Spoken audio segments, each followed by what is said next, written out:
አንዳንድ ጊዜ እኮ ለሰው መናገር የማንችላቸው ህመሞች አሉ አይደል? በጣም ቅርብ ጓደኛ ኖሮን ሁሉን ነገር የምናማከራቸው ሰዎች ሆኖ መናገር እንኳን እየፈለግን ግን የሚነገር ያለው ነገር በልባችን ይዘን የምንታመመው ምንም ነገር እንዳልተፈጠረ ቀን ብዙ ነገር አሳልፈን ብዙ አልቅሰን ታጥበን ምንም እንዳልተፈጠረ ፈገግ ብለን ቤት የገባናባቸው ብዙ ቀናቶች አሉ። በእነዛ ሁሉ ግን አብሮን ይታመም የነበረው አብሮን ይሰማ የነበረው ማን ነበር? እግዚአብሔር ነበር። አያችሁ፣ ሰው ብቻውን ሆኖ አያውቅም። ሰው ብቻውን ሆኖ አያውቅም።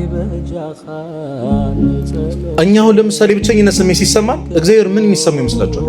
ምሳሌ ልስጣችሁ። በጣም የምትወዱት ታናሽ ወንድማችሁ ሊሆን ይችላል ወይ ልጃችሁ፣ ብቻ ብዙ ነገር ያረጋችሁለት ልትሞቱለት የምትዘጋጁት በጣም የምንወደው ሰው የሆነ ሰው አይደል? ህይወታችን ላይ ሁላችን ቫልዩ የምናደርገው ሰው አለ።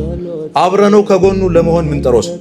ያ ሰው ድንገት ሌላ ሰው ጋር ሄዶ እኔ እኮ ብቸኛ ነኝ እንደው ማንም የለኝም ሲል ብትሰሙት ትንሽ ቅር አይላችሁ?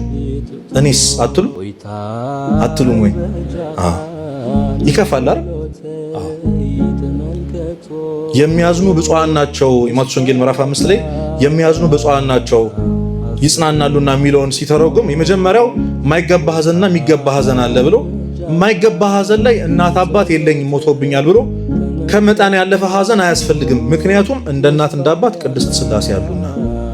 ወዳጅ ዘመድ የለኝም የሚረዳኝ የለኝም አጠገቤ ማንም የለም ብለን እንዳናዝን መላእክት ቅዱሳን ከኛ ጋር ናቸውና እምወርሰው ርስት ጉልት ንብረት የለኝም ከተባለ እግዚአብሔር ማንን አዘጋጅቶልናል?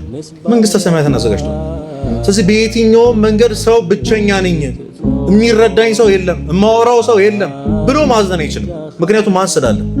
እግዚአብሔር ስላለ።